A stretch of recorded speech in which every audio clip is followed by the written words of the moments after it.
So guys, आज हम बात करेंगे एफएमजी जून 2019 का paper. So start with first question. Failure of closure of rostral neuropore at 25 days lead to. बोरेन जब डेवलपमेंट हो रही है तो 25 डे पे कौन न्यूरोपोर जब क्लोज नहीं होगा तो कौन सा डिफेक्ट होगा, और न्यूरोपोर कौन से साइड का पूछ रहे हैं? रोस्टर मतलब हेड एंड का है। जब हेड एंड का है तो हेड एंड में क्या होते हैं? एनोसेफली होगी। क्यों? 25 टू 23 से 26 डे के बीच में हमारी जो न्यूरो ट्यूब्स होते हैं एंटीरियर एंड के, वो क्लोज कर जाती है। अगर वो क्लोज ना करे तो एनोसेफली बनेगा। और स्पाइनल बाइफिडा है, ये बनता हमारे डाउन पार्ट पे यानी कि रोस्टल एंड पे, तो ये भी गलत है। रेस्टेसिस भी रोस्टर एंड पे होता है, तो ये भी गलत है। हाइड्रोएनकेफली क्या होता है?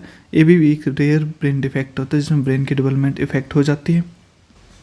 इसमें बेबी का जो सेरिब्रल हेमिस्फीयर्स होते हैं वो मिस हो जाते हैं, और इस कंडीशन में बेबी का जो हेड है वो एनलार्ज हो जाता है और सीरियस प्रॉब्लम हो जाती है। ठीक है, तो बेस्ट आंसर इज एनकेफली। एनकेफली में मेजर पोर्शन जो होता है ब्रेन का, स्कल का, स्कैल्प का, वो absent हो जाता है। ठीक है, इससे प्रिवेंट करने के लिए हम देते हैं विटामिन B9 यानी कि फॉलिक एसिड। कितना देते हैं? 400 माइक्रोग्राम। अगर बेबी को पहले ही एनकेफली हो रखा है तो 4 mg देते हैं। या माइक्रोग्राम है और या मिलीग्राम है। प्रोफाइलेक्सिस के लिए 400 माइक्रोग्राम, और जो ट्रीटमेंट में देना है तो 4 मिलीग्राम दो। नेक्स्ट क्वेश्चन है किलियन डाइसेंस इज प्रेजेंट इन। कहाँ पे प्रेजेंट होती है? तो ये हमारे पास ये दैट इज द किलियन डाइसेंस। कहाँ पे प्रेजेंट है? थायरोफ्रेंजिस एंड क्रिकोफ्रेंजिस, हमारा सर्कुलर जो मसल्स है दैट इज क्रिकोफारेंसिस, एंड जो ओब्लिकली जो प्रेजेंट है, तो इनके बीच में जो स्पेस बन रहा है हमारा, ये जो ट्राइंगल जैसे बन होता है किलियन डाइसेंस, क्योंकि बीकेस्ट पोर्शन रह जाता है जो कि मसल से कवर नहीं है। तो यहाँ पे क्या होता है? आउट पोचिंग हो जाती है लाइक दिस। जब इनकोऑर्डिनेटेड मूवमेंट्स होंगे इसोफेगस में, तो उस वजह से यहाँ पे प्रेशर क्रिएट होगा तो क्या होगा? ये बल्ज कर जाएगा एज ए आउट पॉच, और यहाँ पे फूड अकुमुलेट हो जाता है जो कि बाद में रिगर्जिटेट करता है फॉल स्मेलिंग के साथ। ठीक है, और डिफ़िकल्टी भी करेगा जब खाना खाएंगे तब।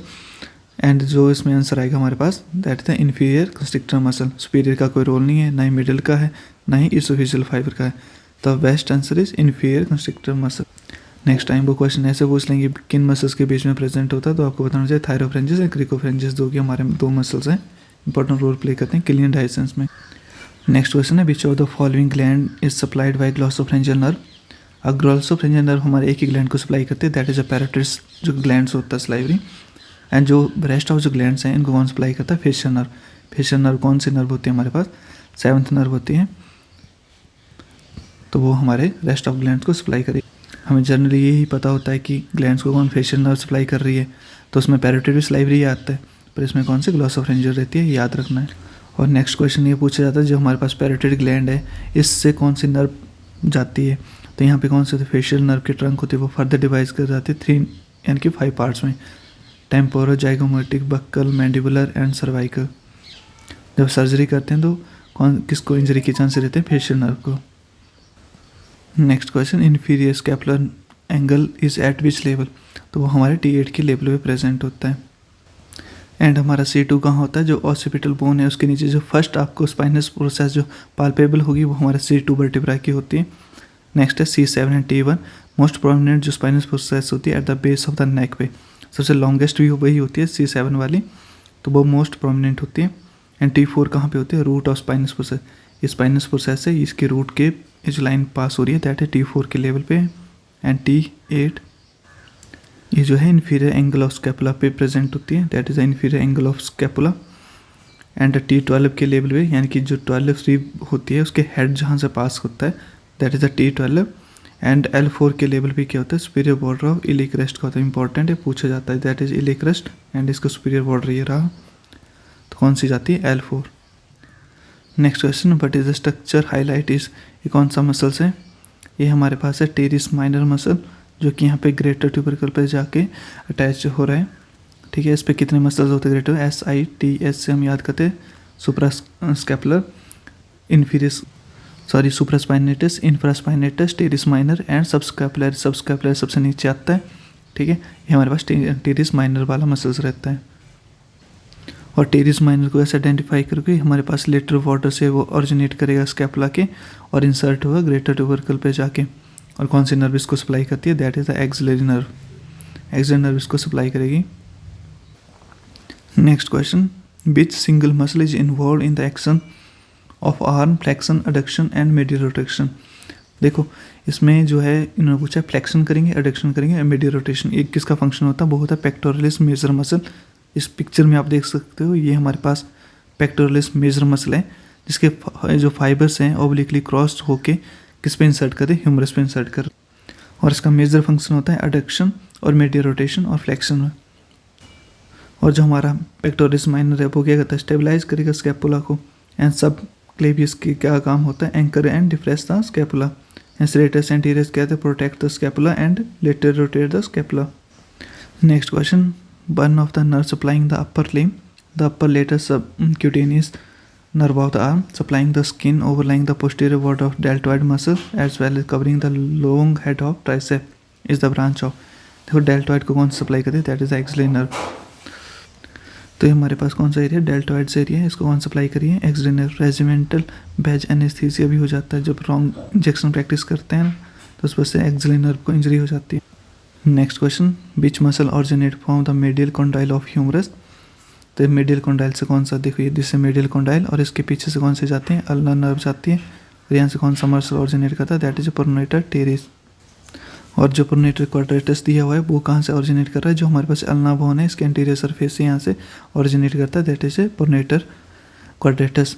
एंड ब्रेकियोरेडियलिस कहाँ से आते हैं, यहाँ लेटरली साइड से आता था, तो हमारे पास लेटर कॉन्डाइल से ऑरिजिनेट करता है, तो ये ऑप्शन भी गलत हो गया ये भी। और सुपिनेट भी लेटरली साइड प्रेजेंट होता है, तो ये भी हमारा, so best answer is pronator teres. और इसमें एक और इम्पॉर्टेंट चीज़, जैसे प्रोनेटर टेरिस में कौन से नर्व कंप्रेस होते हैं, मीडियन नर्व, याद रख लेना मीडियन नर्व कंप्रेस होती है, मीडियन सिंड्रोम होता है इससे।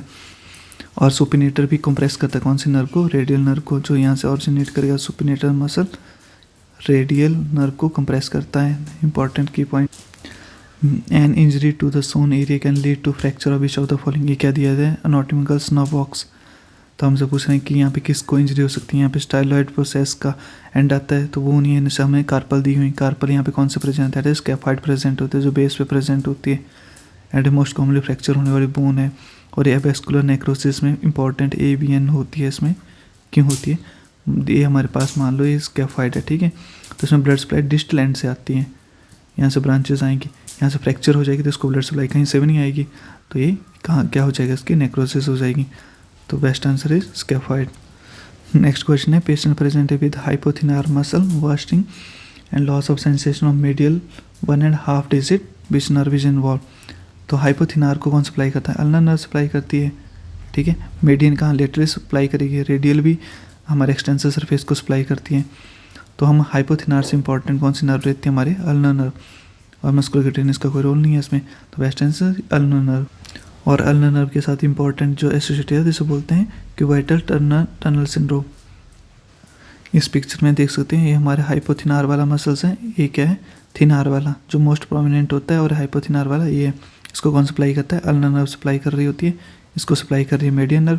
जब बोलेंगे कि थिनार की हाइपोस्थेसिया हो गया, मसल वेस्टिंग हो गई है, एक थंब डिफॉर्मिटी हो गई है, तो हमारे कौन सी नर्व होगी, मीडियन नर्व। अल्नर में फ्लैटनिंग हो जाती है किसकी, और जो हाइपोथिनार एमिनेंस होती है और सप्लाई करती है, ठीक है। जो पाम का मेडियली जो है 1.5 जो फिंगर है इनको सप्लाई करते हैं, ठीक है। जो रेस्ट ऑफ जो थंब बच के इसको कौन करें, मीडियन नर्व सप्लाई कर रही है। नेक्स्ट क्वेश्चन है, testicular artery is the branch किसकी होती है, वो एब्डोमिनल अरोटा से डायरेक्ट अराइज होती है। Next question, deep inguinal ring is form bye, वो हमारे पास ट्रांसवर्स फेशियस के मसल्स उससे बनती है। ट्रांसवर्स अब्डोमिनस इसको कंफ्यूज करने के लिए दे दिया जाता है हमें, तो हमें पता होना चाहिए ट्रांसवर्स एलिस फेशिया से हमारे पास जो डीप इंग्वाइनल रिंग होते हैं जिससे इनडायरेक्ट हर्निया होता है, जिससे डीप इंग्वाइनल रिंग, ठीक है, सुपरफिशियल इंग्वाइनल रिंग होगी, और इसी के थ्रू हमारे इंटेस्टिनल कंटेंट जो भी आएगा अब्डोमिनल करने, इसके थ्रू स्क्रोटम या इंग्वाइनल रीजन में आएगा। और जो एक्सटर्नल ओब्लिक एपोन्यूरोसिस होती है वो सुपरफिशियल इंग्वाइनल रिंग के लिए इंपॉर्टेंट रोल प्ले करती है।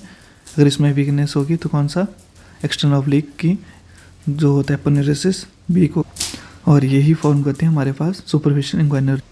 समटाइम एग्जाम में दे दिया जाता है एब्डोमिनल का ट्रांसवर्स सेक्शन से पूछ लिए जाते हैं कौन सी लेयर है, सबसे अंदर वाली लेयर कौन, पेरिटोनियम, पर transversalis fascia, transverse muscle, internal oblique muscles, and जो सबसे आउटर मोस्ट है that is external oblique muscles. Next question, inguinal ligament is form by, कौन इंग्वाइनल लिगामेंट को बनाता है? वो बनाता है हमारा एक्सटर्नल ऑब्लिक जो एपोनेउरोसिस होती है, दिस इज इंग्वाइनल लिगामेंट। और हमारे पास एक है एक्सटर्नल ऑब्लिक मसल्स, यहाँ पे आगे जाके ये हमारे पास फाइब्रस टिश्यू बनाते हैं, that is aponeurosis of external oblique muscle. और एग्जाम में ये मसल आइडेंटिफाई करने के लिए भी आते हैं, तो आपको बताना चाहिए लिटरली यहाँ पे क्या प्रेजेंट है थोरैक्स में, that is rectus anterior, linear alba centres में रहता है, पेक्टोरस मसल चेस्ट में प्रेजेंट है। और जो हमारे फ्रंट में दिख रहे हैं 6 पैक्स जो बनते हैं रेक्टस एब्डोमिनस के मसल्स के होते हैं, इनके बीच में जो 6 पैक्स बनते हैं इनको कौन बनाता है? टेंडिनस इंटरसेक्शंस होते हैं। और सबसे आउटर क्या होता है? एक्सटर्नल ऑब्लिक मसल है, ये एक्सटर्नल ऑब्लिक है, इसके अंदर जाओगे तो इंटरनल ऑब्लिक है, और इसके अंदर जाओगे तो ट्रांसवर्स और एब्डोमिनस मसल्स। नेक्स्ट क्वेश्चन कि abduction at the hip joint is done by, abduction कौन करवाएगा हिप जॉइंट पे? जो करवाता है हमारे पास ग्लूटियस मीडियस, मैक्सिमस का एक्सटेंशन में रोल रहता है, तो हमारा गलत हो गया। तो इस पिक्चर में आप देख सकते हैं that is gluteus Maximus muscles है, और इसके ऊपर क्या प्रेजेंट है हमारे पास? मिनिमस मसल है। अगर इन दोनों को हटा दें तो इसके अंदर आता है मिनिमस, और ये हमारे पास मीडियस और मैक्सिमस। ट्रेंडल वर्क टेस्ट जो होता था इसके लिए ही करते थे, किस लिए? ग्लूटियस मीडियस के लिए करते हैं। और कौन सी नर्व सप्लाई करती है इसको? सुपीरियर ग्लूटियल नर्व सप्लाई करती है इसको, और मैक्सिमस को करती है inferior gluteal nerve. Important question. Next question, identify the mark tendon. तो इसमें कैसे आइडेंटिफाई करोगे? तो सबसे पहले आइडेंटिफाई करो कि हमारे फुट का टो है और टो के साइड में ये टेंडन प्रेजेंट है, ठीक है। तो फ्लेक्सर वाला तो ऑप्शन गलत है क्योंकि एक्सटेंसर सरफेस पे प्रेजेंट है, तो एक्सटेंसर वाले हमारे पास एक है, एक दो है। और हेलोसिस किसको बोलते हैं? इसको ग्रेटर टो को बोलते हैं, दैट इज द आंसर। और लॉन्गस है। डिस्टोरम तब बोलते हैं अगर ए वाले टेंडेंस के बारे में बात कर रहा होता, तो एग्जामिनर ने इसके बारे में बात करी, तो हमारा आंसर ये हो गया। Next question, in CPR number of chest compression पर मिनट इन एन एडल्ट कितने देने होते हैं? 100 से 120 पर मिनट देने होते हैं, और मिनिमम इंटरप्शन होनी चाहिए। अडल्ट में कितना कंप्रेस करते हैं चेस्ट को? 5 to 6 centimetre anterior posterior direction में इसको इतना तो मिनिमम कंप्रेस करना होता है। और पीडियाट्रिक्स में जाए तो 4 to 5, और इन्फेंट में एटलीस्ट 4 सेंटीमीटर। और इन्फेंट्स में क्या टेक्निक यूज़ करते हैं? थंब टेक्निक करते हैं यूज़। और इम्पोर्टेंट क्या है कि अलाउ करना है रिक्वायल द चेस्ट, ठीक है, proper filling of the heart के लिए इंपॉर्टेंट रहता है। और adequate ventilation to avoid excessive ventilation. इन पिक्चर में आप देख सकते हो कि इन्फेंट के केस में 2 फिंगर से प्रेस करते हैं, और चाइल्ड के केस में एक पाम का यूज़ करके। और अडल्ट में क्या करना है? इंटरलॉक करना है दोनों हाथ के पाम्स को, एंड 2 इंचेस को प्रेस करना है। और 2 इंचेस चाइल्ड के केस में, और ½ इंचेस इन इन्फेंट के केस में। एग्जाम में पूछ लिया जाता, अगर आपको इतना भी याद नहीं रहता, सिंपल याद रखना कि 100 से अब ही हमने उसको CPR देना है, यानी कि कंप्रेशंस करनी है। पर मोर देन 120 भी नहीं जाना है, क्योंकि ज़्यादा कंप्रेस करोगे चेस्ट को तो उस वजह से क्या होता है? हार्ट में ब्लड फिलअप नहीं होगा, तो उसका कोई मतलब ही नहीं बच पाता हमारे पास। तो बेस्ट आंसर है 100 to 120 कि इसका अप्रॉक्स जो भी होगा। फर्स्ट में 30-50 दिया वो बिल्कुल गलत, 50 to 72 वो भी गलत, और 120 से 200 के पास जाने का भी कोई मतलब नहीं है, ये भी गलत हो गया। नेक्स्ट क्वेश्चन है, spinal anaesthesia in adult is given at the level of, कौन से लेवल पे दिया जाता है? That is the L3 and L4 के लेवल पे दिया जाता है। Next question, colour of nitric oxide in cylinder क्या होता है? वो ब्लू कलर का होता है। जो हमारे पास एयर गैस वाले सिलेंडर्स होते हैं उसमें क्या होता है? पूरी की पूरी बॉडी ब्लैक होती है, पर उसका शोल्डर जो होता है ब्लैक एंड वाइट होगा। पर ऑक्सीजन के केस में शोल्डर जो होता है उसका वाइट होता है, बॉडी पूरी ब्लैक है, यानी कि शोल्डर जो है, देखो यहाँ पे क्या शोल्डर इसका वाइट है, पूरी बॉडी ब्लैक है। अगर हम ऐसे ऑक्सीजन एयर के बारे में बात करें तो उसमें क्या होगा? देखो पूरी बॉडी जो होती है हमारे पास ब्लैक होनी, पर यहाँ किया नहीं है, और उसका शोल्डर जो ब्लैक और वाइट होता है। और जो नाइट्रिक ऑक्साइड से नाइट्रस ऑक्साइड है उसमें कौन सा? Blue colour. कार्बन डाइऑक्साइड को ग्रे कलर से किया जाता है, और हीलियम को ब्राउन कलर से। और एंटोनॉक्स को क्या था? Blue body with shoulder, blue and white होते हैं। एंड साइक्लोप्रोपेन इसमें ऑरेंज कलर का होता है, ये ऑरेंज कलर का हमारे पास साइक्लोप्रोपेन है। और नाइट्रोजन जो गैस होती है वो ब्लैक कलर की होती है। नेक्स्ट क्वेश्चन, द ड्यूरेशन पूछ रहे हैं कि ड्यूरेशन कितनी होती है हमारे पास स्पाइनल एनेस्थीसिया से, किसके ऊपर बेस होते हैं डायरेक्टली? वो डिपेंड होती है हमारे पास कितनी डोज देते हैं। जब ज़्यादा डोज दोगे तो ज़्यादा ड्यूरेशन के लिए काम करेगा। अगर डोज ज़्यादा दे दी तो वो लेवल पे डिपेंड करेगा कि इसके लेवल हाई है, स्पाइनल एनेस्थीसिया में देते हैं तो लो डोज दोगे तो वो नीचे सेट डाउन हो जाएगा। ज़्यादा डोज दोगे तो T3 T4 तक भी ऊपर तक जा सकता है। तो लेवल एंड ड्यूरेशन किसके डायरेक्टली किसके बेस पे हैं? डोज के बेसिस पे होते हैं। Next question, on repeated use which of the following inhalation anaesthetic agent can cause hepatitis. Hepatitis किससे रिलेटेड डायरेक्टली, हेलोथेन है जो कि हेपेटाइटिस करवाता है, और लीवर जो इंजरी वाले पेशेंट्स होते हैं उनमें कॉन्ट्राइंडिकेटेड रहता है halothane. Next question, which of the following is use for day care surgery. तो डे केयर सर्जरी में हम किसको यूज़ करते हैं, propofol, that is the best answer. और कौन कौन से ड्रग हैं जो डे केयर सर्जरी में यूज़ करते हैं, प्रोपोफॉल जो सिंगल बेस्ट ड्रग है, डेस्फ्लोरिन भी यूज़ कर सकते हैं, सेवोफ्लोरिन भी, फेंटेनिल, एल्फेंटेनिल, सुफेंटेनिल, रेमिफेंटेनिल, मिडाजोलम भी यूज़ कर सकते हैं। इंटरमीडिएट और शॉर्ट एक्टिंग जो न्यूरोमस्कुलर ब्लॉकर्स होते हैं लाइक ब्यूकोरिनम, रोकोरिनम, एट्राक्यूरिनम, सिस एट्राक्यूरिनम, इनका यूटिलाइज करेंगे। एंड बीटा ब्लॉकर में एस्मोलोल, एंड वेसोडाइलेटर में नाइट्रोग्लिसरीन का यूज़, एंड सोडियम नाइट्रोक्साइड का। और नेक्स्ट है कि एनेस्थेटिक एजेंट जो कि अवॉइड करने होते डे केयर सर्जरीज में, तो वो था हमारे पास thiopentone, halothane, morphine, and long acting neuromuscular blocker, and diazepam and lorazepam. Next है what is correct about diphtheria membrane. Diphtheria membrane हमारे पास सुडो मेम्ब्रेन होती है, दैट इज, और ग्रेस इन कलर होती है और ब्लीड करती है जब हम इसको रिमूव करने के ट्राई करते हैं, तभी जिसको हम सुडो मेम्ब्रेन बोलते हैं। रेस्ट ऑफ ऑप्शन में क्या बोला, ग्रे मेम्ब्रेन। मेम्ब्रेन नहीं, ये तो ऑप्शन गलत हो गया, जहाँ मेम्ब्रेन बोल दिया वो गलत है, सुडो मेम्ब्रेन है। Appear like a membrane but it is not a membrane. यहाँ पे लिखा है कि सुडो मेम्ब्रेन है पर does not bleed, does not bleed की वजह से ऑप्शन एक। तो इस पिक्चर में आप देख सकते हो ये हमारे पास क्या है, सुडो मेम्ब्रेन प्रेजेंट है। और कौन करवाता है इसको, डिप्थीरिया करवाता है। अगर मोस्ट कॉमन साइट पूछ लें तो आप बता देना, फॉस्शियल पिलर जो होते हैं हमारे पास वहाँ पे मोस्ट कॉमन साइट है, पर मोस्ट डेंजरस कहाँ पे, लैरिंजियल, क्योंकि क्या क्या करवाएगी, रेस्पिरेटरी ऑब्स्ट्रक्शन करवाती है। और ये पिक्चर हमेशा एग्जाम में आती है, बोलने का अपीयरेंस जो होते हैं डिप्थीरिया में, जिसमें क्या होता है, सर्वाइकल एडीमा प्रेजेंट होता है, सर्वाइकल लिम्फेडेनोपैथी।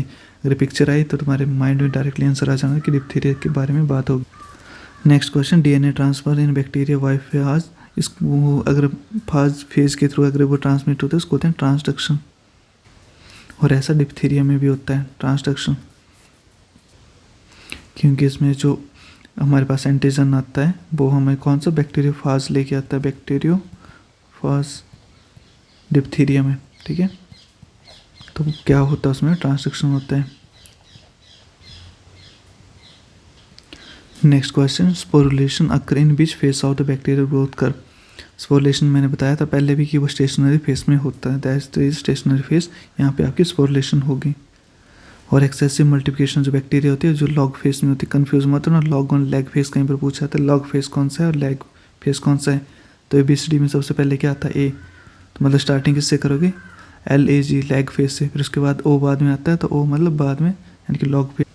और इम्पोर्टेंट पॉइंट ये है कि जो भी डेड ऑर्गेनिज्म हो गए वो क्या करते हैं, टॉक्सिक को अकुमुलेट करवाते हैं, और जो लाइव वाले होते हैं वो क्या करते हैं, स्पोरुलेशन करवाते हैं।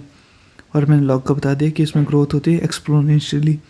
और लैग फेस में क्या होता है, एडेप्टिव फेस होता है to culture media to decrease the accumulated nutritives. Next question, bacillus anthrax क्या होता है, ग्राम पॉजिटिव होते हैं हमारे पास, रॉड शेप में एंड स्क्वायर एंड होता है इनका, इनको बैम्बू स्टिक अपीयरेंस भी बोलते हैं, ठीक है। और बॉक्स शेप है, देखो इनकी बॉक्स जैसी शेप है इनकी। एंड मोस्ट इंपॉर्टेंट रिएक्शन क्या होता है, मैकफेडन रिएक्शंस होती है, ठीक है। उसमें मेडुसा हेड अपीयरेंस भी होती है इनकी, एंड इन्वर्टेड फर अपीयरेंस होती है, स्ट्रिंग इन पर्ल अपीयरेंस देते हैं, एंड बैम्बू स्टिक अपीयरेंस रहती है। ये हमारे पास non motile important, non motile होते हैं, कैप्सुलेटेड ऑर्गेनिज्म रहते हैं। नेक्स्ट क्वेश्चन है, which of the following the most likely cause of case of granuloma with positive acid fast bacilli. जो एसिड फास्ट बेसिलाइज है कौन से होते हैं, ट्रांस फीवर में भी नहीं होते, ना कैट स्केच में है, ना हमारे पास सिफिलिस में। तो आंसर क्या है, लेप्रोसी, और लेप्रोसी में ही ग्रेनुलोमा बनते हैं। तो नेक्स्ट है कि हमारे पास जो सिफिलिस है उसको क्या बोलते हैं, स्पायरोकीट्स होते हैं, कौन करवाता है, ट्रेपोनिमा पैलिडियम करवाता है, पर एसिड फास्ट नहीं होती है। और इसको कैसे डायग्नोज करते हैं, डार्क माइक्रोस्कोपी से, और सीरोलॉजिकल टेस्ट BDRL से करते हैं। और ट्रेंच फीवर कौन करवाता है, Bartonella quintana, quintana is important, trench fever. और किससे स्टेन किया जाता है इसको, जिम्सा स्टेन इंपॉर्टेंट है, Giemsa stain. And cat scratch disease कौन करवाता है, बार्टोनेला हेंसली, इसको कंफ्यूज मत करना, क्वांटा और हेंसली। हेंसली से मतलब हैन को कौन खाता है, कैट खाता है, तो हेंसली वैसे याद करना। तो ये क्या करवाता है हमारे पास, कैट्स कैट डिजीज और बैसिलरी एंजियोमेटोसिस। और इसमें आता है कि स्टीलेट्स कार ग्रेनुलोमा किसमें बनता है, that is cat's cat disease में। नेक्स्ट क्वेश्चन है, legionnaire disease is implicated in causation of which of the following. तो लेजेनियर डिजीज होता है रेस्पिरेटरी डिजीज, यानी कि निमोनिया करवाता है, UTI से नहीं है, ना कि रिट्रोपेरिटोनियल फाइब्रोसिस बिल्कुल नहीं करवाता है, ना ही गैस्ट्रोएंटराइटिस करवाता है, वो निमोनिया करवाता है लेजियोनेला। और जो लेजियोनिया हमारा तो लेजियोनेला निमोनिया का मोस्ट कॉमनली कौन सा करवाता है, पॉन्टाइन फीवर बोलते हैं। इंपॉर्टेंट कौन करवाता है, लेजियोनेला निमोनिया। ये सेल्फ लिमिटेड है, अपने आप ही ठीक हो जाएगा। और लेजियोनेला निमोनिया जो होता है वो एनकेफेलाइटिस, डायरिया एंड लेजियोनेरी डिजीज़ भी प्रोड्यूस करता है। और इसमें कल्चर पूछा जाता है कौन सा BCYE में किसको ग्रो किया जाता है, लेजियोनेला। तो इम्पोर्टेंट कल्चर मीडिया है हमारे पास, इसे बोलते हैं buffer charcoal yeast extract.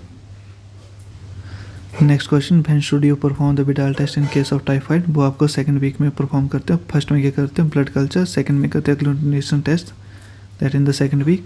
Stool culture कब करते हो, थर्ड में। एंड यूरिन का करते हो फोर्थ वीक। उसके बाद विडाल टेस्ट जो होता है हमारे पास हाईली सेंसिटिव होता है। Antemortem diagnosis of rabies is made. Antemortem में किसमें, rabies virus specific antibodies. No, statement भी गलत है। Inoculation of in culture media, ये भी गलत है। निगरी बॉडी तो हम पोस्टमार्टम बॉडीज में निकालते हैं, ठीक है। कॉर्नियल इंप्रेशन में इसका यूज़ किया जाता है। एंटीमॉर्टम में किसका यूज़ किया जाता है, कॉर्नियल इंप्रेशन में। और hair follicle from the nape of the neck और DFPT, मतलब कि direct fluorescent antigen test. Next है हीमोलिटिक यूरिमिक सिंड्रोम कौन करवाता है, वो इकोलाई करवाता है। इकोलाई का कौन सा स्ट्रेन है हमारे पास, वो होता है एंट्रो हेमोरेजिक इकोलाई, जिसको वे करवाता है हीमोलिटिक यूरिमिक सिंड्रोम। सीगा लाइक टॉक्सिन और बीरोटॉक्सिन। और किस में कल्चर किया जाता है, सॉर्बिटोल मैकोंग के आकार पे और रेनबो आकार यूज़ किया जाता है। नेक्स्ट क्वेश्चन है, which of the following virus is herpes virus family. तो रूबेला में ना मीजल है ना रेबिस है, हमारे पास एप्स्टीन वायरस है किसकी फैमिली से, हर्पीस से। तो सब वायरस पता होना चाहिए। हर्पीस सिम्प्लेक्स वायरस 2, पेरिसेल्ला भी किससे आता है, जो चिकन पॉक्स करवाता है, ये भी हमारे पास हर्पीस की फैमिली का। EBV एप्स्टीन वायरस भी इसी से बिलोंग करता है। साइटोमेगालो इससे आता है। कापोसिस सार्कोमा जो कि इंपॉर्टेंट है, पूछा जाता है कौन करवाता है, HHV8 करवाता है। और ये कौन सा है, फोर्थ कैटेगरी का एप्स्टीन बार वायरस। और CD21 सेल्स होते हैं उन पर अटैक करता है। नेक्स्ट क्वेश्चन है, मोलस्कम कंटेंजियसम इस कौन काउज करवाते हैं, वो हमारे पॉक्स वायरस करवाते हैं। देख लीजिए, पॉक्स वायरस में अम्प्लीकेशन आ जाती है, जैसे डिम्पलिंग होती है, परली वाइट होते हैं, अन्य पॉक्स वायरस करवाता है। Umbilicated nodule over the skin and genitals and molluscum contagiosum virus 1, 2, 3, 4 strain करवाते हैं। बायोप्सी में क्या मिलता है, HP बॉडी, इनको क्या बोलते हैं, हेंडरसन बॉडी। इंपॉर्टेंट क्वेश्चन है। और इंट्रासाइटोप्लाज्मिक बॉडीज होती हैं। और ट्रीटमेंट में क्या देते हैं, पोडोफाइलिन रेजिन और क्रायो सर्जरी क्या देते हैं। नेक्स्ट क्वेश्चन है, patient present with some unknown fungal infection, microscopic examination रिपेल brown colour spherical fungi and septate hyphae हैं। Possible diagnosis, brown colour and septated, books में होते हैं क्रोमोब्लास्टोमाइकोसिस। इस पिक्चर में देख सकते हो, इसको बोलते हैं मेडुलर बॉडीज, ब्राउन कलर के हैं, स्फेरियूल है एंड सेप्टेटेड है। तो डायग्नोसिस क्या बनी हमारी, क्रोमोब्लास्टोमा। और इम्पॉर्टेंट है, इसमें क्या होता है, मेडुलरी बॉडीज होती हैं, ये आपको याद रखना है। स्क्लेरोटिक बॉडी भी बोलते हैं, कॉपर पेनी बॉडीज भी बोलते हैं, या म्यूरिफॉर्म बॉडीज भी बोलते हैं इसको। 10% KOH लेके इसको स्टेन करके हम इसको सी करते हैं। Next question, what is correct about the larva stage of Taenia solium. Taenia solium की लार्वा स्टेज कौन सी रहती है, सिस्टोसर्कोसिस सेल्युलोसे। तो हमारे पास लार्वा की स्टेजेस क्या रहती हैं टेनिया सोलियम में, cysticercosis cellulosae, taenia saginata, cysticercus bovis. And the visceral larva migrans में क्या रहता है, टॉक्सोकारा कैनिस, टॉक्सोकारा कैटिस और एंजियोस्ट्रोंकुलस कैनाटोनियस। अनक्यूटिनियस लार्वा माइग्रेंस में क्या आता है, ancylostoma and braziliense. Next question, neisseria meningitidis can be due to deficiency of this, which complement की डेफिशिएंसी से रहता है। नजीरिया मेनिंजाइटिस वो हमारे लेट कॉम्प्लीमेंट की डेफिशिएंसी रहते हैं। MAC MAC membrane attack complex की डेफिशिएंसी रहती है वो। तो हमारे पास C5 to C9 की डेफिशिएंसी रहती है, जो हमारे मैक बनाते हैं। और वो नजीरिया का कॉमन इन्फेक्शन होता है इसकी डेफिशिएंसी में। और जो भी कैप्सुलेटेड ऑर्गेनिजम्स होते हैं उनमें किसकी डेफिशिएंसी, अर्ली कॉम्प्लीमेंट की डेफिशिएंसी रहती है, C1 to C4 की, ठीक है। That is extra point. Next question है, classical complement activated by. Classical complement pathway हमारे एंटीबॉडी से एक्टिवेट होता था, एंटीजन एंटीबॉडी कॉम्प्लेक्स। तो ये हमारा आंसर होता है। जो हमारे पास अल्टरनेटिव जो पाथवे होता है वो अपने आप एक्टिवेट होता है, यानी कि माइक्रोब्स के प्रेजेंस में वो एक्टिवेट होगा। और जो लेक्टिन जो पाथवे होता है, जो माइक्रोब्स में सेल वॉल में जो हमारे पास मैनोज प्रेजेंट होती है, यानी कि पॉलीसैकेराइड्स प्रेजेंट होता है उसकी वजह से एक्टिवेट होता है टेलेक्टिन पाथवे, और अल्टरनेटिव में माइक्रोब्स की वजह से एक्टिवेट है, और क्लासिक में एंटीबॉडी की वजह से एक्टिवेट होता है। और जो अल्टरनेटिव में किस में रोल प्ले करता है, एनाफाइलेक्सिस में। ऑप्शनाइजेशन में कौन करता है, लेक्टिन पाथवे जो कि फैगोसाइटोसिस करवाएगा, और क्लासिकल वाला गए लाइसिस में कॉम्प्लेक्स बनाता है। नेक्स्ट क्वेश्चन, 25 ईयर ओल्ड की लेडी है, प्रेजेंट कर रही है sudden onset of chest pain, palpitation lasting for 20 minute.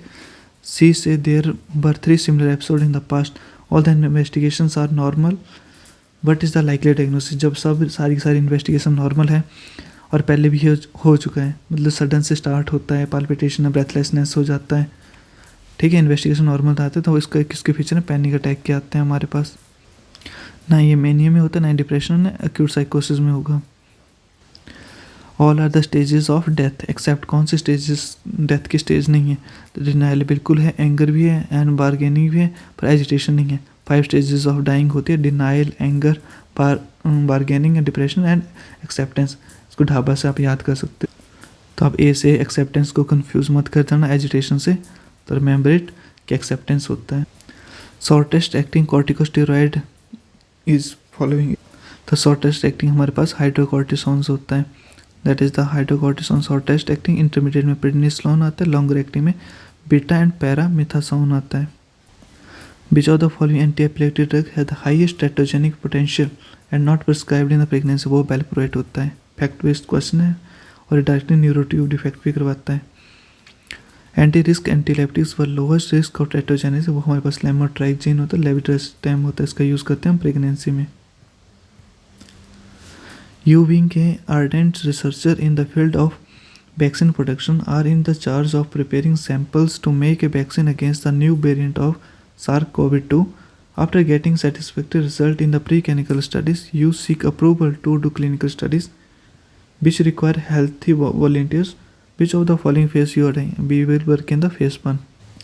जो फेज़ 1 है हमारा, इसमें हेल्दी पीपल्स को लिया जाता है, जो कि हमें क्वेश्चन में दिया था, तो हम फेज़ 1 में वर्क कर रहे हैं। और इसमें क्या चेक करना होता है, मैक्सिमम टॉलरेबल डोज चेक करते हैं, कोई भी ड्रग की कितना टॉलरेट कर, हेल्दी बंदा है टॉलरेट करेगा, उसमें ज़्यादा इम्पैक्ट नहीं आएगा ना उस चीज़ का। तो फेज़ 1 हेल्दी पीपल पे किया जाता है, और फेज़ 2 में फ्यूअर पीपल लिए जाते हैं, जो कि 220 से लेकर 200 तक होते हैं, और फेज़ 3 में और पीपल्स लेते हैं, जो कि अप टू 5000 तक लेते हैं, जिसमें एफिकेसी को कंफर्म किया जाता है। और जो फेज़ 2 है, 2 चीज़ें कंफर्म होती हैं, एफिकेसी एंड सेफ्टी। 2 से याद रखना, 2 चीज़ें होती हैं यहाँ पे, सेफ्टी एंड एफिकेसी। और जो एफिकेसी को कंफर्म करने के लिए होता है कि एफिशिएंट है हमारा ड्रग या नहीं है, तो फेज़ 3 में किया जाता है। एंड 4 में क्या करेंगे, पोस्ट मार्केटिंग सर्विलेंस करेंगे, लॉन्ग टर्म के लिए कोई रेयर साइड इफेक्ट तो नहीं है। Next question, long term use of which of the following drug is most likely associated with development of tremor, वो हमारे पास साल्बिटामोल है, बीटा 2 एगनिस्ट, जो कि इनका साइड इफेक्ट क्या रहता है, ट्रेमर रहता है। टैकीकार्डिया ओवरडोज में हो जाता है और टॉलरेंस हो जाती है, लॉन्ग टर्म में इसको यूज़ करते रहो तो इसका कोई इफेक्ट नहीं आता है फिर। और जब हाइपरकैलीमिया हो तब इसमें यूज़ किया जाता है, क्योंकि क्या करवाता है हाइपोकैलीमिया। जब किसी पेशेंट हाइपरकैलीमिया हो जाए तो नेबुलाइज करवा देना salbutamol. Which of the following is long acting bronchodilator, formoterol जो होता है, जहाँ मेट्रोल लगे ना लास्ट में, वो लॉन्गर एक्टिंग होता है। ब्यूटामोल शॉर्ट एक्टिंग है, टर्बिटालिन भी शॉर्ट एक्टिंग है, एड्रेलिन तो उसका यूज़ नहीं करते हम लॉन्ग एक्टिंग के लिए, ठीक है, ये शॉर्ट एक्ट करते हैं सारे के सारे। तो फॉर्मेट्रोल जो होता है लॉन्गर एक्टिंग रहेगा, देखो उसमें मेट्रोल लगा, फॉर्मेट्रोल लगा, फास्टिंग एक्टिंग भी होता है, ठीक है। और जब फास्ट एक्टिंग के वजह इसको क्या करते हैं, एक्यूट अटैक में भी इसका यूज़ करते हैं फॉर्मेट्रोल का। और जो एक्यूट अटैक्स होते हैं इसमें डायरेक्टली हम साल्बिटामोल और टर्बिटालिन का यूज़ करते हैं, और प्रोफाइलेक्सिस में साल्मेट्रोल, क्योंकि लॉन्गर एक्टिंग करते रहेंगे तो प्रिवेंट करेंगे क्योंकि बार बार attack. Next question, drug of choice पूछ रहे हैं कि न्यूरोजेनिक डायबिटीज इंसिपिडस में क्या थे, वो तो आपके रहते हैं डेसोप्रेसन, क्योंकि क्या होता है न्यूरोजेनिक में एडीएस बन ही नहीं रहा है ऊपर, ठीक है, तो आप उसका एनालॉगस दे दोगे, दैट इज़ अ डेस्मोप्रेसन। अगर बॉडी के पास एडीएच होगा नहीं तो वो एब्जॉर्ब करेगा नहीं वाटर का, कहाँ से करता है वो, किडनी से करता है, एक्वापोरिन के थ्रू, तो इसलिए हमें डेस्मोप्रेसन देना है। कहीं पर होता है नेफ्रोजेनिक डायबिटीज इंसिपिडस भी होता है, उसमें कौन सा ड्रग देते हो, थायराइड देते हो, दैट इंपॉर्टेंट। नेफ्रोजेनिक में क्या होता है कि जो एडीएच के रिसेप्टर जो किडनी में प्रेजेंट होते हैं, प्रेजेंट तो हैं पर वो रेजिस्टेंस डेवलप हो गई हैं, वो काम नहीं कर रहे होते। Next one, which of the following inhalation anaesthetic agent can cause hepatitis on repeated use, वो आपको होता है हेलोथियन हेपेटाइटिस के साथ acid. Prefer drug for treatment of ventricle tachycardia, ventricle tachycardia के लिए हम किसका यूज़ करेंगे एंटीरिथमिक, दैट इज लिग्नोकेन का यूज़ करते हैं। और ये कैसे काम करता है, ये रिड्यूस करता है ऑटोमेटिसिटी किसकी, मायोकार्डियल टिश्यू की, एंड लिटिल इफेक्ट किसके ऊपर होता है, कार्डियक कंडक्शन पे, and mild negative inotropic effect है, and weak neuromuscular blocking activity रहती है। प्रिकॉशन कब लेनी, सेफ टू यूज, प्रेगनेंसी में सेफली यूज़ कर सकते हैं। Contraindicate second and third degree का जो हार्ट ब्लॉक होता है। Next question, which of the following drug mention below is the first choice for chronic gout. Chronic gout में क्या यूज़ करते हैं हम, एलोप्यूरिनोल। एक्यूट गाउट में क्या दोगे, जब स्टार्टिंग में पेशेंट आता है हम उसको नसेट्स दे के भेज देते हैं, ठीक है, एक्सेप्ट पैरासीटामोल, और ये दो चीज़ें नहीं देनी है क्योंकि ये खुद इंक्रीज कर देते हैं यूरिक एसिड के लेवल को। मोस्ट इफेक्टिव कौन सा होता है एक्यूट गाउट में, कोलिचिसिन, जो न्यूट्रोफिल की कीमोटैक्सिस को प्रिवेंट करता है, ठीक है, माइक्रोट्यूब्यूल को इन्विट करेगा, और जो न्यूट्रोफिल्स हैं वो साइड पे आएंगे नहीं, और ना वो एंजाइम रिलीज करेंगे, ना ही वो इन्फ्लेमेशंस करेंगे। Drug of choice of chronic gout में तो एलोपेरिनोल है, जो कि क्या करेंगे, जैंथिन ऑक्सीडेज को इन्विट कर देते हैं, रिड्यूस करेंगे प्रोडक्शन किसकी, यूरिक एसिड की। एंड फेविस्टेट भी also use in xanthine oxidase inhibitor in the patient जो एलर्जिक होते हैं यूरिक एसिड से। Which of the following is use for day care surgery, मैंने बताया डे केयर सर्जरी में प्रोपोफोल देखना है आपने डायरेक्टली। और जो कीटामिन है जो क्या करवाता है, डिसोसिएटिव एनेस्थीसिया करवाता है, और थायोपेंटोन जो शॉर्टेस्ट एक्टिंग है। क्यों होता है, क्योंकि रीडिस्ट्रीब्यूशन इंपॉर्टेंट क्वेश्चन है, पूछा जाता है कि थायोपेंटोन का शॉर्टेस्ट एक्टिंग टाइम क्यों होता है, क्योंकि वो रीडिस्ट्रीब्यूट हो जाता है, क्योंकि हाईली लिपिड सॉल्युबल होता है ना ये। इटोमिडेट्स काउज क्या करवाता है, एड्रेनल सुप्रेशन। इंपॉर्टेंट तीनों क्वेश्चन में पूछे गए हैं पहले। नेक्स्ट क्वेश्चन है कि female 20 week of pregnancy present कर रही fever and dysuria. A preliminary diagnosis of cystitis was made. Which of the following drug will be safe to use in this patient? Ciprofloxacin हमारे फ्लोरोकिनोन, gentamicin, इम्यूनोग्लाइकोसाइड्स आगे, और कोट्रिमोक्साजोल ये भी नहीं यूज़ करते, ठीक है। तो तीनों तो अवॉइड है। एमोक्सिलिन हमारे पेंसिलिन ग्रुप ऑफ कैटेगरी का आ गया, तो उसको हम यूज़ करेंगे। सिर्फ पीसीएम ही सेफ है, यानी कि penicillin, cephalosporin, macrolide that are safe in the safe pregnancy. आप सिर्फ इतना याद रख लेना। तो जैसे सिप्रोफ्लॉक्सासिन तो हमारे पार्ट कार्टिलेज एंड बोन को डैमेज करते थे, जेंटामाइसिन हीरिंग लॉस करवा देगा फिटनेस में, तो उसका कोई फ़ायदा नहीं है देखे। एंड जब हमारे पास कोट्रिमोक्साजोल सल्फोनाइड है वो क्या कर निक्टेरस करवाता है। तो इंपॉर्टेंट कहीं पर वो क्वेश्चन ऐसे फ्रेम करते हैं कि बेबी को हीरिंग लॉस हो रहा था, मदर ने कौन सा ड्रग इनटेक किया होगा, most probably that is the aminoglycoside, that is gentamicin. Next question है 50-year-old नॉन डायबिटिक से poor compliance was refer to your institution as her had symptom of diabetic ketoacidosis. Which of the following insulin would you prefer treatment of this condition. Diabetic ketoacidosis में क्या करो, regular insulin का use किया जाता है, जिसको हम ivy देते हैं डायरेक्टली, ठीक है, क्योंकि हमारे पास डायबिटिक कीटोएसिड क्या है, इमरजेंसी वाली कंडीशन है, तो इमीडिएटली आपको इंसुलिन देनी है, और वो भी आईवी रूट से। ऐसे इंसुलिन कैसे दिया, सबक्यूटेनियस रूट से दिया जाता है। Insulin available in weight by volume is a regular insulin, ठीक है। Regular insulin is a drug of choice of diabetic ketoacidosis. Next question हमारे पास 40-year-old walk in your clinics with complaint of increased hunger and thirst on testing was noted to level and HbA1c और 11 का है हमारे पास। If you decide to start insulin therapy, which of the have elevated blood sugar attain following long acting insulin would you pick? हमें long acting insulin का pick करना है, knowing it does not peak concentration in the plasma. तो lispro इनके भी peak आती है, aspart की भी पीक आती है, ग्लूसिन की भी आती है, पर ग्लार्जिन की पीक नहीं आती है, ऐसे रहती है प्लेटो टाइम में ही। तो उसका किसका यूज़ करेंगे, ग्लार्जिन। ये लॉन्गर एक्टिंग हमारी इंसुलिन होती है। अगर लॉन्गेस्ट पूछा जाए तो डेग्लूडेक का आप नाम लो। ये हमारी लॉन्गर एक्टिंग इंसुलिन होती है, सबक्यूटेनियसली दी जाती है, और स्टे कहाँ करती है, सबक्यूटेनियस एरिया में स्टे करती है, और इसे पीकलेस इंसुलिन भी बोला जाता है, इंपॉर्टेंट। और 24 घंटे में एक बार इंजेक्शन देना है। बाकी जो रेस्ट ऑफ ऑप्शन जो हमारे हैं वो रैपिड एक्टिंग इंसुलिन के हैं, जैसे insulin aspart, aspartate and glulisine. Next question है praziquantel is used in the treatment of, praziquantel किस फ्लूक एंड टेपवर्म में यूज़ करते हैं हम, ठीक है, schistosomiasis that is the answer. Drug of choice for और प्लेटिहेलमिंथिस प्रेसिक्वेंटल यूज़ करेंगे हम, बिल्कुल ये स्टेटमेंट सही है। एंड फेसियोल हेपेटिकल इंपॉर्टेंट है, कई बार पूछा गया। ट्राइक्लोबेंडाजोल का यूज़ करते हैं। ड्रग ऑफ चॉइस और डायटोपर में क्या करते हैं, तो उसमें एल्बेंडाजोल यूज़ किया जाता है। एंड ट्राइकोमोनासिस में क्या किया, मेट्रोनिडाजोल, और सर्जरी डन इन राइनोस्पोरिडोसिस। और इम्पॉर्टेंट क्या है कि निमाटोड में क्या यूज़ किया जाता है, एल्बेंडाजोल। जब फिलेरिसिस हो जाए तब क्या करवाएंगे, डाईइथाइल कार्बामेजिन का यूज़ किया जाता है। स्ट्रॉन्गिलाइड एंड ऑन्कोसर्का में क्या किया जाता है, आइवरमेक्टिन का यूज़ किया जाता है। A young mail presented with reduced sleep, hyper activity and elevated mood. He has a family history of mania, which of the following drugs should be use in long term treatment in this patient. तो mania की history में क्या दिया जाता है, lithium दिया जाता है, लिथियम कार्बोनेट यूज़ किया जाएगा हमारे पास। लॉन्ग टर्म ट्रीटमेंट में क्या यूज़, लिथियम के साथ यूज़ किया जाता है। और इसके क्या साइड इफेक्ट होते हैं, ल्यूकोसाइड जो इंक्रीज करेंगे, ट्रेमर जो मोस्ट कॉमन साइड इफेक्ट रहता है, हाइपोथायराइडिज्म, ठीक है, इंक्रीज होती है यूरिन की, और मदर में टेट्रोजेनिक इफेक्ट आ जाए तभी तो कॉन्ट्राइंडिकेशन है। प्रेगनेंसी में, बेबी में डेवलप हो गए एब्स्टीन अनोमली। एब्स्टीन अनोमली में क्या होता है, जो राइट एट्रियम में वो एनलार्ज होता है, राइट वेंट्रिकल का क्या हाइपोप्लेजिया हो जाता है। और इम्पोर्टेंट एक्स्ट्रा पॉइंट है कि इसको बॉक्स शेप हर्ट बनता है, ठीक है, बॉक्स शेप्ड हर्ट किसमें मिलता है, एब्स्टीन अनोमलीज में मिलता है। Drug of choice for nasal carrier of MRSA, तो उसमें क्या दिया जाता है, म्यूपिरोसिन दिया जाता है। Vancomycin the drug of choice in treatment में किस में दिया जाता है, ट्रीटमेंट ऑफ मर्सा में बेनकोमाइसिन, और नेजल कैरियर में क्या दोगे, mupirocin. Drug of choice for bursa, MRSA से ऊपर चला जाता है, अगर मर्सा में रेजिस्टेंस हो जाती है, यानी मेथिसिलिन से रेजिस्टेंस होगी तो क्या कौन सा ड्रग ऑफ चॉइस दोगे, ठीक है। तब उसके बाद bursa, drug of choice for bursa के लिए क्या है, डेक्टिनोमाइसिन। ये लिपिड पेपेटाइड है हमारे पास, लिपिड पेपेटाइड है, जो कि हमारे मेम्ब्रेन्स होते हैं, सेल की मेम्ब्रेन्स के ऊपर अटैक करता है, ठीक है। लंग सर्फेक्टेंट्स की एक्टिविटी को डिक्रीज कर देता है, इंपॉर्टेंट है।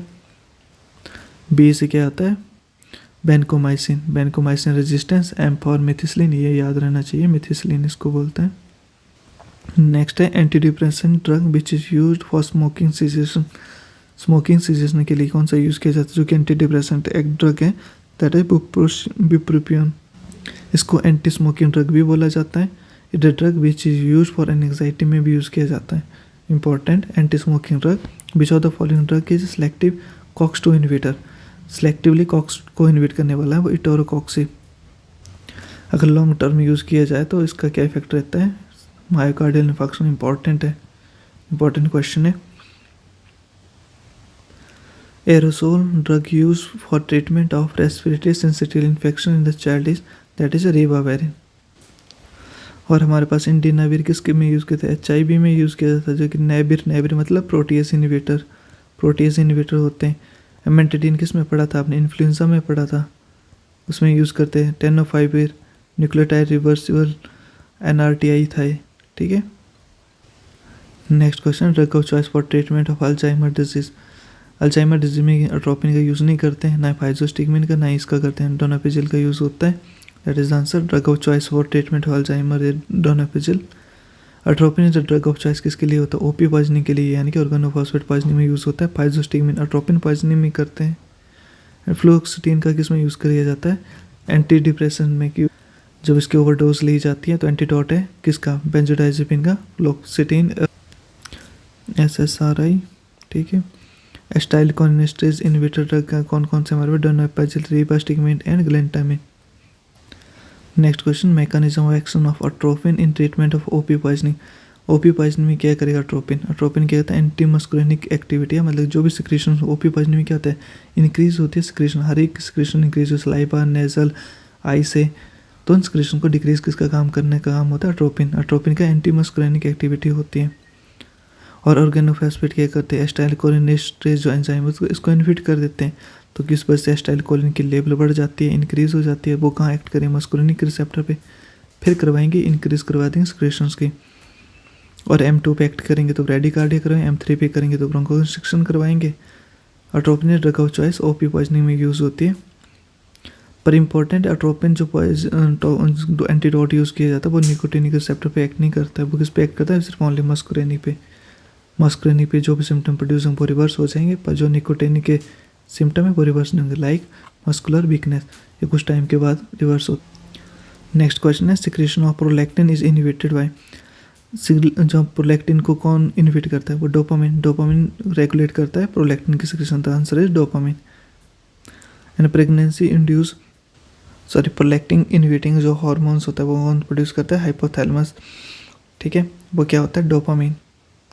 Dopamine in the pituitary stimulate करता है D2 रिसेप्टर को, और वो क्या करते हैं, डिक्रीज कर देंगे हमारे प्रोलैक्टिन सिक्रेशंस को। ड्रग ऑफ चॉइस ऑफ हाइपरप्रोलैक्टिन कैप्रिकोलिन का यूज़ किया जाता है। एंड डोपामिन जो एगोनिस्ट होते हैं वो स्टिमुलेट करते हैं डोपामिन रिसेप्टर को, डिक्रीज करते हैं प्रोलैक्टिन को।